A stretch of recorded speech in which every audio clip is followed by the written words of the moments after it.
Welcome to learner. I am Shivani Chauhan. Class 10th science chapter 1 chemical reactions and equations के हम exercise के solutions देखने वाले हैं। तो सबसे पहले जो है ना क्वेश्चन, वो है स्टेटमेंट आप लोगों को दिए हुए हैं और एमसीक्यू टाइप के क्वेश्चंस हैं। तो पहला क्वेश्चन है which of the statements about the reaction below are incorrect. अब देखिए बोर्ड्स में आप लोगों को इन चीज़ों का ध्यान रखना है कि आपसे करेक्ट पूछा गया है या फिर इनकरेक्ट, इनमें से कौन सा गलत है। तो देखो ये Pb यानी कि लेड, O ऑक्साइड, तो लेड ऑक्साइड और कार्बन का रिएक्शन हो रहा है। तो क्या हो रहा है, लेड बच जा रहा है और कार्बन डाइऑक्साइड बन रहा है, यानी कि यहाँ पे ऑक्सीडेशन रिडक्शन हो रहा है। PbO का तो रिडक्शन हो रहा है क्योंकि ऑक्सीजन इससे हट रही है और कार्बन के साथ ऑक्सीजन जुड़ रही है, यानी कि कार्बन का ऑक्सीडेशन हो रहा है। तो Pb यानी lead is getting reduced, lead reduce हो रही है, बिल्कुल सही बात है। कार्बन इज गेटिंग ऑक्सीडाइज्ड, ये भी बिल्कुल सही बात है। तो A एंड B ये दोनों हो जाएंगे हमारे करेक्ट। तो फर्स्ट वाला करेक्ट है। नेक्स्ट है Fe2O3 यानी कि आयरन ऑक्साइड का रिएक्शन हुआ है एल्यूमिनियम के साथ, तो बन गया है एल्यूमिनियम ऑक्साइड और इधर बच गया है आयरन। तो अबव रिएक्शन जो है वो किस टाइप की है, तो यहाँ पे हम लोग देख सकते हैं कि ये एक डिस्प्लेसमेंट रिएक्शन है। ऑक्सीडेशन रिडक्शन तो है ही बट साथ साथ डिस्प्लेसमेंट भी है। क्यों? क्योंकि देखो आयरन और ऑक्सीजन पहले साथ में थे, अब रिएक्टेंट इधर जो है एल्यूमिनियम के साथ ऑक्सीजन जुड़ गई है। तो इस टाइप की जो रिएक्शन होती है इसको हम लोग डिस्प्लेसमेंट रिएक्शन बोलते हैं, क्योंकि एल्यूमिनियम ने आयरन को डिस्प्लेस कर दिया और एल्यूमिनियम खुद जुड़ गया ऑक्सीजन के साथ। तो यहाँ पर ऑप्शन डी जो है वो करेक्ट हो जाएगा। क्वेश्चन 3 है what happens when dilute hydrochloric acid is added to iron filings. मतलब HCl को आप लोगों ने आयरन के साथ ऐड कर दिया तो क्या होगा। तो देखो क्या होगा, हाइड्रोजन गैस इस केस में रिलीज हो जाएगी और आयरन क्लोराइड बन जाएगा। ठीक है, तो आयरन क्लोराइड बन जाएगा और हाइड्रोजन गैस रिलीज हो जाएगी। तो ऑप्शन ए करेक्ट है। नेक्स्ट अब हम लोग देखते हैं क्वेश्चन नंबर 4। तो देखो जो क्वेश्चन नंबर 4 है इसमें हम लोगों को बोला गया है राइट अ balanced chemical equation. Balanced chemical equation हम लोगों को बनानी है। Why should chemical equation is balanced. तो व्हाट इज केमिकल, देखो क्या होता है, बैलेंस केमिकल इक्वेशन होती है जिसमें दोनों तरफ जो हैं नंबर ऑफ एटम्स वो बराबर बराबर टाइप के होते हैं। तो in equation in which type के नहीं एक्चुअली बराबर होते हैं, equation in which number of atoms of each element are equal on the reactant side and the product side is called a balanced chemical equation.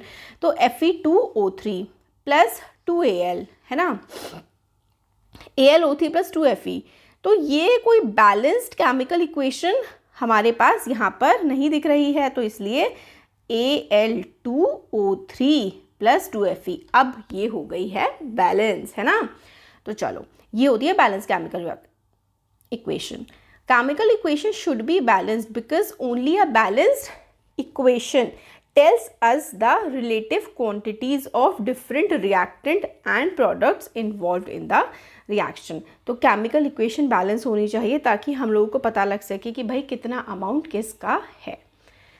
Question 5 है translate the following statements into chemical equation and then balance them. ठीक है, hydrogen gas, तो hydrogen gas क्या है, H2 है, combine कर रही है किसके साथ, विद नाइट्रोजन। हाइड्रोजन नाइट्रोजन के साथ कंबाइन कर रही है टू फॉर्म अमोनिया। अमोनिया का फॉर्मूला होता है NH3, है ना। तो हाइड्रोजन गैस नाइट्रोजन के साथ कंबाइन कर रही है और अमोनिया फॉर्म हो रहा है। तो बैलेंस्ड केमिकल इक्वेशन हमारे पास आ गई है। अब आपको यहाँ पर दिखेगा कि यहाँ पर 2H हैं और यहाँ पर 3H हैं, यहाँ पर 2 n है और यहाँ पर एक ही n है, तो हम क्या करेंगे, इसके आगे 2 लगा देंगे, तो ये हो जाएगा 2n, तो 2n हो गया। अब यहाँ पे h 6 हो गए, तो इसके आगे 3 लगा देंगे, तो 3h2 plus n2 will give 2NH3। Balancing हमने सिखाई हुई है ऑलरेडी, चैप्टर पढ़ाते हुए भी मैंने सिखाई और अलग से भी मैंने वीडियो इसके बनाए हुए हैं, और हाँ, इसका PDF आपको हमारे टेलीग्राम ग्रुप पर मिल जाएगा।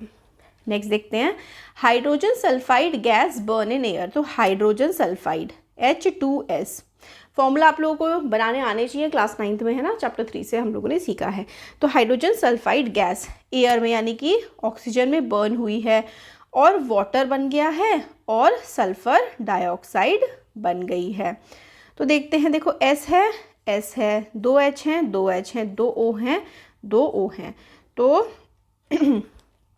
H2O और SO2। तो यहाँ पर तो हम लोगों को, अच्छा यहाँ पे 2O हैं और यहाँ पर 3O हैं, तो हमें क्या करनी पड़ेगी, बैलेंसिंग करनी पड़ेगी। तो हम क्या करेंगे, यहाँ पे एक S है और यहाँ पे 2, तो O के आगे अगर हम लोग, यहाँ पे 3 आ रहे हैं ना, 3O आ रहे हैं, अगर हम इसके आगे 3 लगा दें तो 6O हो जाएगा, और फिर उसके बाद अगर हम यहाँ पर 2 इधर लग जाएगा, 2 इधर लग जाएगा, तो इस तरीके से बैलेंस हो जाएगी। बेसिकली हम लोगों को बैलेंसिंग करने के लिए क्या करना होता है, एलिमेंट है ना लिखना होता है, फिर LHS में क्या है, RHS में क्या है, ये प्रोसेस मैंने पूरा समझा रखा है कि हाइड्रोजन, फिर सल्फर, फिर ऑक्सीजन, फिर इधर कितने हाइड्रोजन है ना, जो इक्वेशन बैलेंस्ड नहीं है उसमें कितने हाइड्रोजन हैं वो हमें लिख देना होता है। इस तरीके से पूरा का पूरा प्रोसेस होता है। तो हाइड्रोजन कितने थे इसमें, LHS होता है इधर साइड वाला, इसमें 2 हाइड्रोजन थे, इसमें भी 2 हाइड्रोजन थे, इसमें एक S था, इसमें भी एक S था, और इसमें 2 O थे, और इसमें 1 2 3 O थे। तो इसलिए हम लोगों को बैलेंसिंग करनी पड़ी, क्योंकि हमें दिखा कि भाई यहाँ पे तो ऑक्सीजन 2 हैं और यहाँ पर ऑक्सीजन 3 है, तो इसलिए हमें बैलेंसिंग करनी पड़ी। तो बैलेंसिंग करने के लिए हम लोगों ने क्या किया, हमने 6 ऑक्सीजन दोनों तरफ कर दिए। तो इस तरीके से हम लोगों ने बैलेंसिंग कर दी। इसकी मल्टीप्लाई हम लोगों ने 3 से कर दी, और इधर हमारी 2 से मल्टीप्लाई हो जाएगी। जब इधर 3 से मल्टीप्लाई करी तो यहाँ पे 3O2 आ गया, फिर बाकी आगे की बैलेंसिंग हमारी इजीली हो गई। तो इस तरीके से देखो बैलेंसिंग करते हैं। नेक्स्ट देखो क्वेश्चन है, barium chloride react with aluminium sulphate to give aluminium chloride and precipitate of barium sulphate. तो यहाँ पर देखो barium chloride BaCl2, aluminium sulphate का यही फॉर्मूला होता है Al2SO4 whole thrice, aluminium chloride और बेरियम सल्फेट। अब इसमें आपको बैलेंस केमिकल रिएक्शन यहाँ पर देखने के लिए मिल जाएगी। इसी तरीके से जैसे मैंने आपको एक्सप्लेन किया था, बैलेंसिंग की अलग से भी वीडियो है, आपको हमारे चैनल पर मिल जाएगी। मैं ट्राई करूँगी कि लिंक आपको प्रोवाइड कर दूँ, नहीं तो आप लर्नर भी करके सर्च करेंगे how to balance a chemical equation, learner भी लिखेंगे तो भी मिल जाएगा। Potassium metal react with water to give potassium hydroxide and hydrogen gas. तो पोटेशियम के, फिर उसके बाद वाटर, के प्लस वाटर, ये रिएक्ट कर रहे हैं और दे रहे हैं पोटेशियम हाइड्रोक्साइड, पोटेशियम हाइड्रोक्साइड और हाइड्रोजन गैस। तो इसमें बैलेंसिंग देखो, यहाँ पे एक के है, एक के है, 2H हैं और यहाँ पे 3H हैं, है ना। तो हम लोगों को O बराबर है और यहाँ पे आगे एक, इसके आगे 2 लगा देंगे, 2 2 4 हो जाएगा, और फिर इसके आगे भी हम लोग 2 लगा देंगे, तो अब हमारी बैलेंस केमिकल इक्वेशन बन गई। अब फिर से इक्वेशन को बैलेंस करना है। यहाँ पर आप लोगों को गिवन है ये इक्वेशन है, और यहाँ पे नीचे आपको बैलेंस करके दिया हुआ है। इसी तरीके से ये सारे के सारे दिए हुए हैं। तो क्वेश्चन नंबर 6, क्वेश्चन नंबर 7 और क्वेश्चन नंबर 8, ये सारे के सारे ना बैलेंस करने के लिए ही दिए हुए हैं आपको केमिकल इक्वेशन को, क्योंकि ये ना बोर्ड्स में आप इनको अच्छे से करेंगे ना। मैं एक अलग से वीडियो भी लेकर के आ जाऊंगी अब इस वाले सेशन के लिए, जिसमें हम बैलेंसिंग सीखेंगे, हर एक इक्वेशन को बैलेंस करना, है ना। यहाँ पे देखो HNO3 है, एक H है और यहाँ पे 3, 2H ये हो गए और एक ये, यानी कि 3H है यहाँ पर, है ना। और इधर कितने H हैं, इधर हमारे 2H हैं, तो H में गड़बड़ हो रही है। कार्बन ठीक है, कैल्शियम कैल्शियम कैल्शियम एक है, कैल्शियम एक है, और नाइट्रोजन यहाँ पर एक है और नाइट्रोजन यहाँ पर 2 बन रहे हैं। तो इसलिए हम लोग क्या करेंगे, इसके आगे एक हमारा 2 आ जाएगा और फिर पूरी की पूरी इक्वेशन बैलेंस हो जाएगी। इसी तरीके से आप लोगों को यहाँ पर ये दिख रही होंगी सारी की सारी बैलेंस। ये ना हम वीडियो के एंड में देख लेते हैं क्योंकि सारी की सारी ये बैलेंसिंग वाले हैं, अच्छे से हम लोग देख लेंगे। तो 7, 8। अब हम लोग 9th क्वेश्चन देखते हैं। क्वेश्चन नंबर 9 है, what does one mean by exothermic and endothermic reaction, give example. देखो एक्सोथर्मिक रिएक्शन होती है जिसमें हीट निकल रही होती है। जब रिएक्शन होती है और वो रिएक्शन गर्म हो जाती है, जैसे कि आपने बीकर में रिएक्शन करी, बीकर गर्म हो गया, तो इस टाइप की जो रिएक्शन होगी उसको हम लोग एक्सोथर्मिक रिएक्शन कहेंगे। ठीक है, तो exothermic reaction are those reaction in which heat is evolve. Example, carbon plus oxygen, carbon dioxide heat release होती है, और मीथेन प्लस ऑक्सीजन तो कार्बन डाइऑक्साइड, वाटर और हीट रिलीज होती है। तो आपको ये रिएक्शंस भी याद करनी है। Endothermic reaction are those reaction in which heat is absorbed. Endothermic ऐसी रिएक्शन होती है कि आसपास के एनवायरनमेंट की हीट को भी अपने अंदर वो ले लेती है। तो कैल्शियम कार्बोनेट, ठीक है, हीट ये बाहर से एब्जॉर्ब कर लेगी, और कैल्शियम ऑक्साइड और कार्बन डाइऑक्साइड। इस तरीके से आप लोग, ये बहुत ही इंपॉर्टेंट क्वेश्चन है, बहुत बार आता है, आपको याद होना चाहिए पूरा। ये भी बहुत इंपॉर्टेंट है। Why is respiration considered an exothermic reaction. Respiration को आप एक्सोथर्मिक रिएक्शन क्यों बोलते हो? तो during respiration glucose combine with oxygen in the cells of our body and provide energy. As energy is release during respiration, therefore respiration is regarded as exothermic reaction. ये आपको life process वाला chapter में भी मिलेगा। C6H12O6 plus 6CO2 gives 6CO2 plus 6H2O plus energy. ठीक है, तो ये बहुत इंपॉर्टेंट है कि रेस्पिरेशन के टाइम पर ग्लूकोज कंबाइन होता है ऑक्सीजन के साथ हमारी बॉडी सेल्स में, और हमें एनर्जी प्रोवाइड करता है, क्योंकि हम जब खाना हमारा पच रहा होता है तो बॉडी में हीट रिलीज हो रही होती है, इसलिए जो हम सांस लेते हैं ना वो गर्म होती है। तो एक्सोथर्मिक रिएक्शन है। नेक्स्ट है question, why are decomposition reaction called the opposite of chemical, why decomposition reaction called opposite of combination reaction? Write equation for these reaction.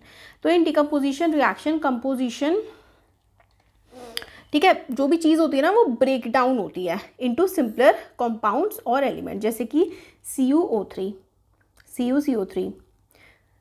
को हीट मिली तो Cu और CuO और CO2 में कन्वर्ट हो गया। तो combination reaction is a reaction in which 2 or more elements or compound combine to form new compound.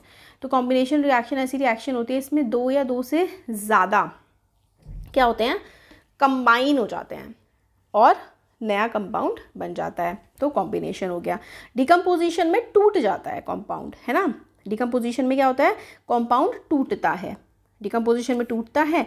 और combination में क्या होता है, कॉम्बिनेशन में कंपाउंड जुड़ता है, जैसे कि N2 + 3H2 है ना, नाइट्रोजन और हाइड्रोजन से ये जुड़ा तो ये अमोनिया बन गया 2NH3। Thus decomposition and combination reaction are opposite to each other, एक में जुड़ रहा है एक में टूट रहा है।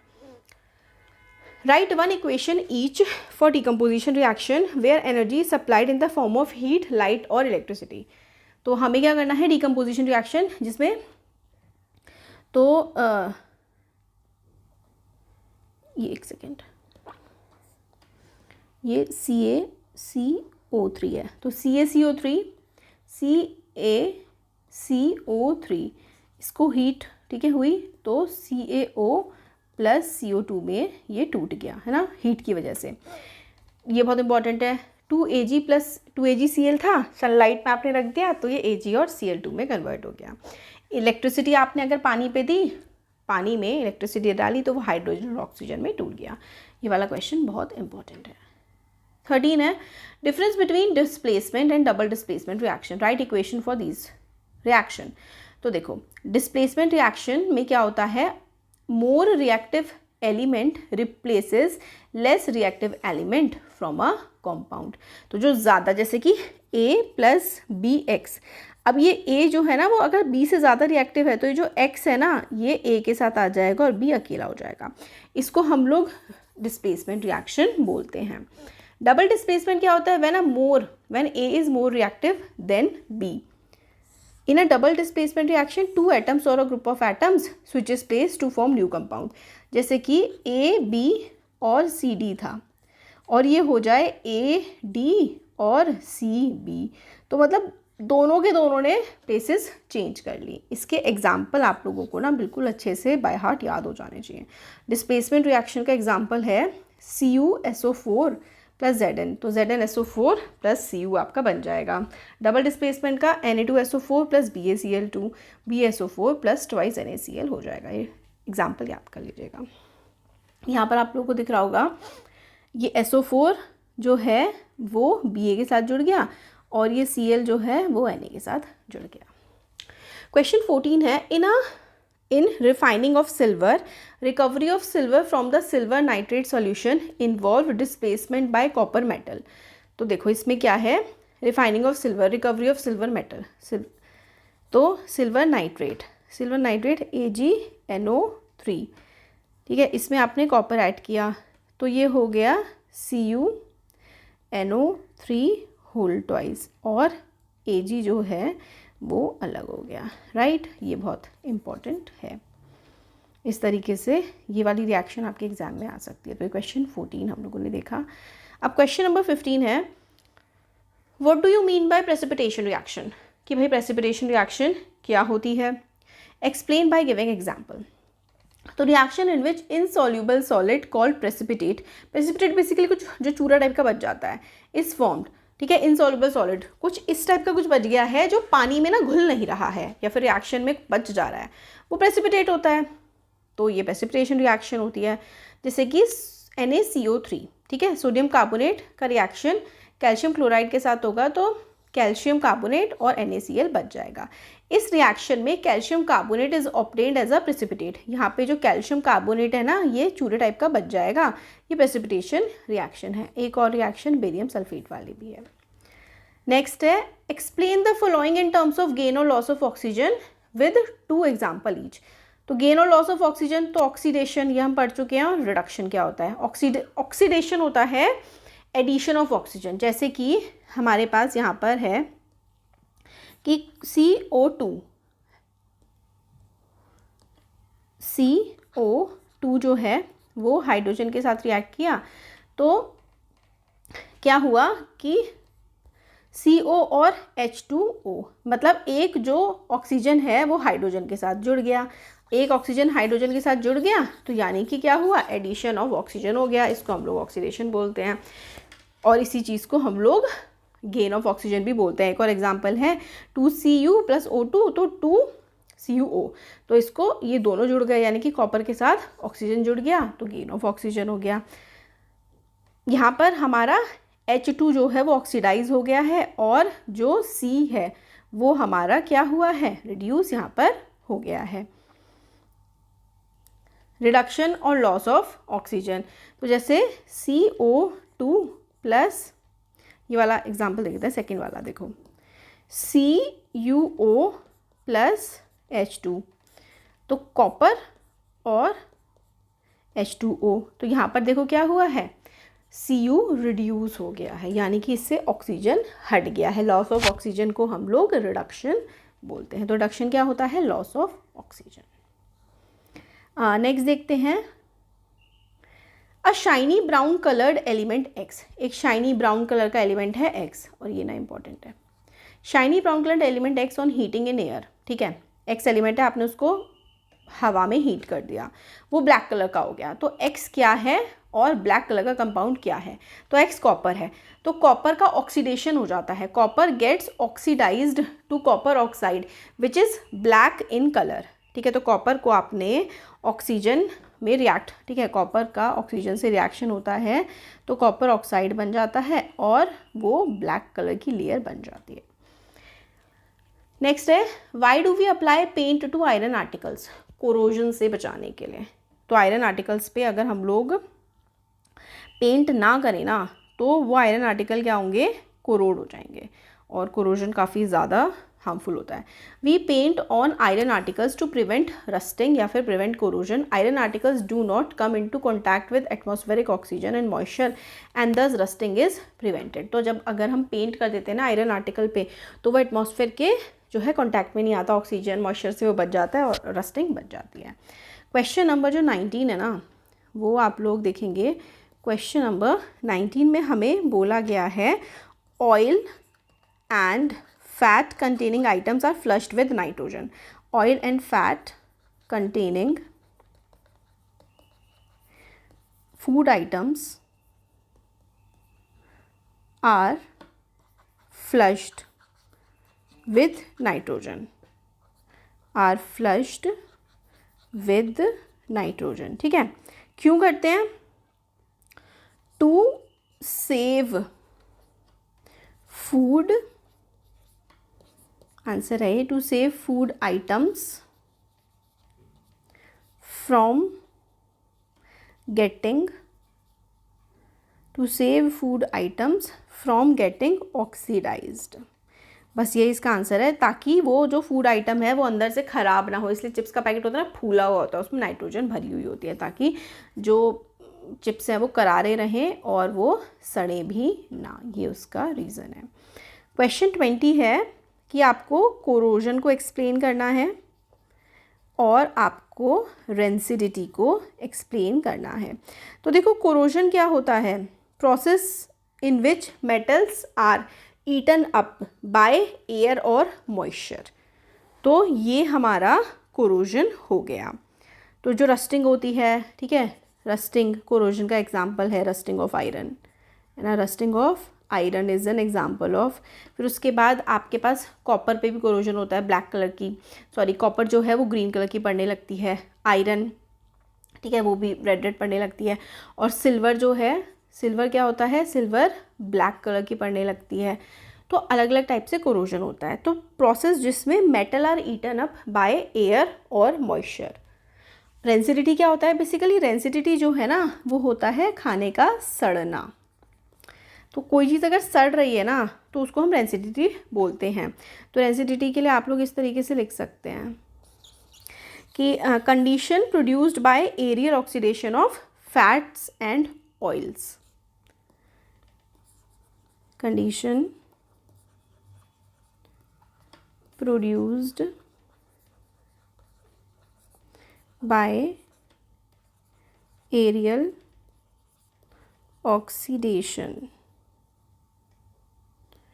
Of fats and oils.